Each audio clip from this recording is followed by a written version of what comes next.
What's up, you guys? It's Steve here, and breaking news coming out from Speaker of the House Nancy Pelosi, who just held a press conference, and she has unveiled the arrival time that she would like to see for the stimulus reconciliation and infrastructure bill. And this is your stimulus and infrastructure bill update. Now, I'm going to be sharing with you the actual video footage so you can see it for yourself directly from Nancy Pelosi. But before we do, take a look at some of these articles coming out, you guys. Pelosi pushes the House towards votes on infrastructure and social spending bill. Democratic leaders are looking to persuade the remaining holdouts in hopes of holding votes as early as Thursday.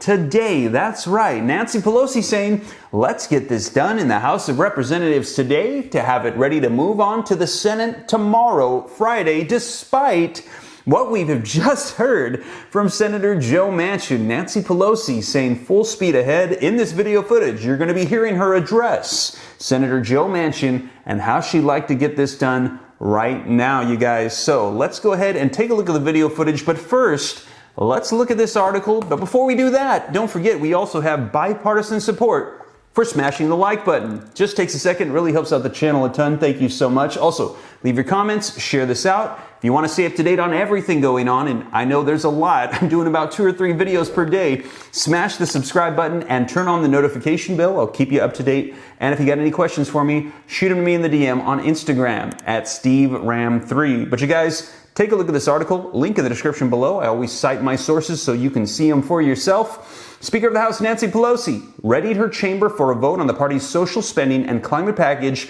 as early as Thursday, today, which is the result of months-long negotiations among Democrats that will evolve further if the measure passes and then goes on to the Senate. Now, Nancy Pelosi told House Democrats in a closed-door meeting on Thursday that she hoped that the House would vote on the bill later today, and then there would be a vote in the Senate tomorrow on Friday. Now, according to people familiar with the remarks, progressives, though, they have been blocking the infrastructure bill, holding out, saying until they're satisfied with the legislative language in the stimulus reconciliation bill. Now, listen to this. Jumping down in the article, the Speaker decided to move forward with the social spending bill without having consensus from Democratic senators, aka Senator Joe Manchin. Now, that decision means that the bill will ultimately return to the House after Democrats in the Senate change the bill. And that could happen after the infrastructure bill is already made law. But the Speaker had this to say. Listen to this. We figured that if they're putting things in the bill, then we could put things in the bill. And that is even if Senator Joe Manchin doesn't like it. Now we're going to be hearing directly from Speaker of the House Nancy Pelosi, and I'm going to be jumping right to the Q&A. Now, in the actual speech, she discusses what's in the bill, but it's in the Q&A that we get the information about Manchin and also about the bill's arrivals. So let's go ahead and take a look. Could you just project this week a little bit what you expect? Do you expect to vote tonight? And is it possible that you might just vote on the infrastructure bill, considering everybody seems to be bought in and saying it's ready for a vote? No. Okay, so let's move on to that. Do you anticipate a vote on Build Back Better today? And what are the big hurdles you have to overcome? I'll let you know as soon as I wish to. But we're okay, you're just worried about your own schedule. I know that. But the fact is that our members are engaged in very thoughtful deliberation with each other. As I said to you before, 90% of this bill has been agreed to, House, Senate, White House, and written. We made some changes since last week. People need to familiarize themselves with it. That was the purpose of our meeting this morning. As I said, it made me very proud and was inspired by just once again hearing the depth of knowledge and breadth of vision of our colleagues. And we'll let you know, but I think many of you know I was really very unhappy about not passing the BIF last week. I really was very unhappy because we had an October 31st deadline, and I thought that was eloquent, but not enough, I guess.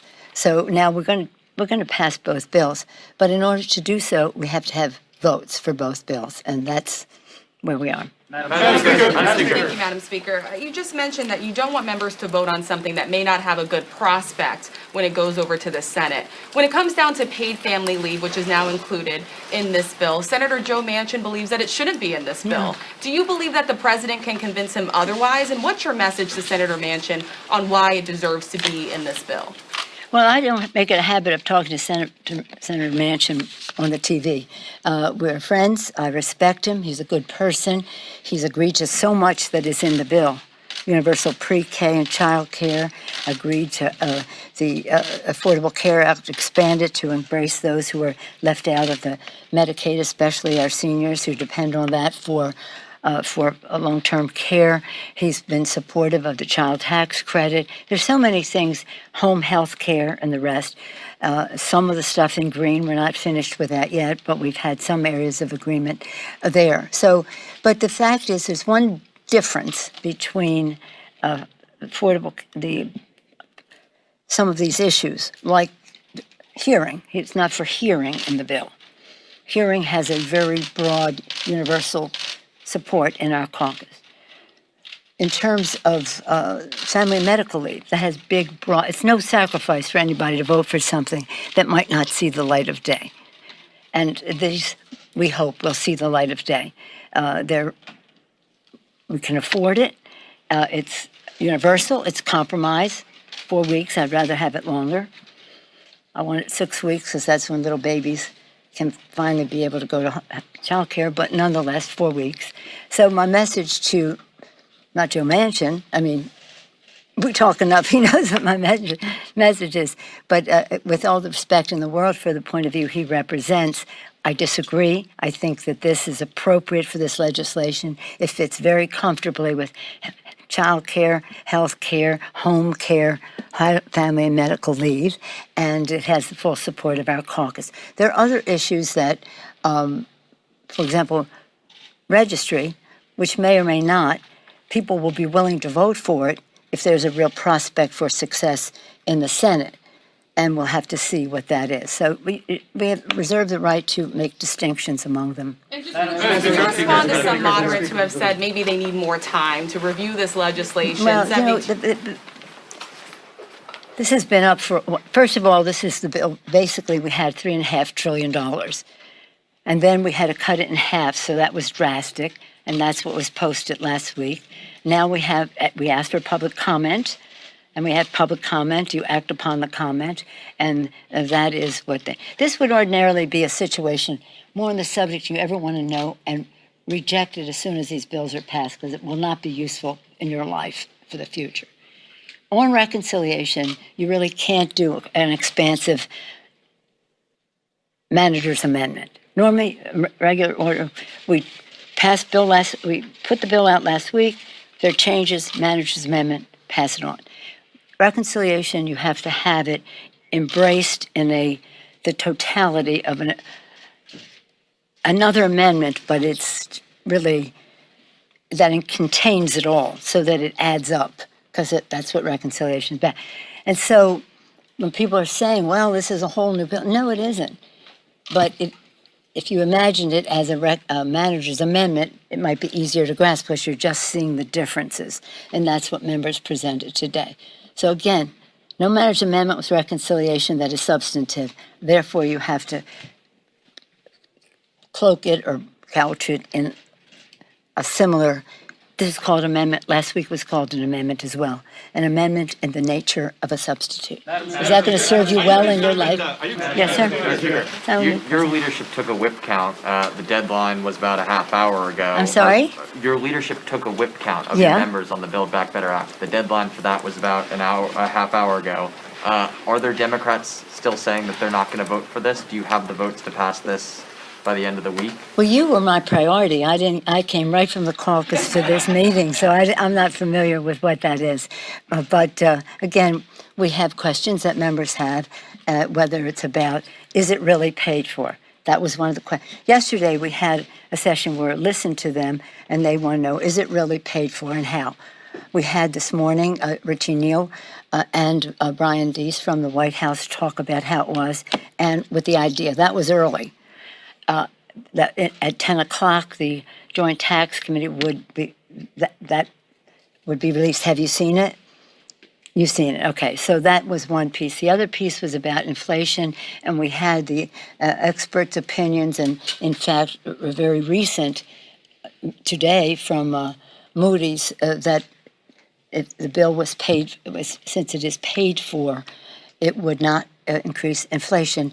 And in fact, it would add to our economy because of childcare, enabling many more women to fully participate in it. So I haven't seen. I don't know. I was going to say, did you see the whip gun? Because I'll tell you something about Mr. Clyburn. He keeps it close to the vest. Even as speaker, I say that. Mr. Clyburn, how are we doing? We're getting good response. There's no bad answer.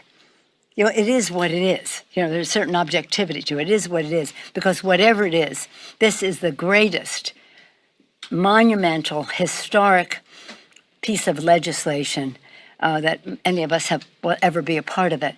And I say that with great proprietary ownership of the Affordable Care Act, which was magnificent and is. But this contains that and so much, strengthening that and so much more. So if this isn't in or that isn't that, because it's reconciliation, we can save some of that for another day when it's regular order. But most of what is in there will survive, and it will be great. And so it help the American people. It will lower the cost of raising children in our country. Think of that. The overarching part of it. It's about the children. It's about their parents. If you're talking climate, you're talking jobs and children. If you're talking the health piece of it, you're talking jobs and you're talking children and their families. If you're talking care can't wait, which is the third bucket, you're talking children and their families and jobs, and how we respect people who do those jobs, how we of home care, and how we enable women and dads, moms, to participate in the workforce in a more meaningful way. I hope you have a very nice day. We'll keep you informed. Stay tuned. Thank you. Thank you, Madam. Well, there you have it, you guys. Let me know your thoughts in the comments down below. Now, we're going to be seeing if this is going to be taking place today in the House of Representatives. And if it is, I will be sure to let you know here on the channel. If things do not take place, I'll be sure to let you know here on the channel. Whatever unfolds, I will keep you up to date. And as always, you guys, thank you so much for joining me. If you made it this far and you haven't already, don't forget, smash the like button. Helps out with the channel a ton. Thank you so much. Leave your comments, share this out, hit the subscribe button, turn on the notification bell if this is your first time here and you want to stay up to date. And if you got any specific questions for me, shoot them to me in the DM on Instagram at SteveRam3. But with that being said, you guys, hope this reaches you well. I'll catch you in the next one. Take care. God bless. This is Steve.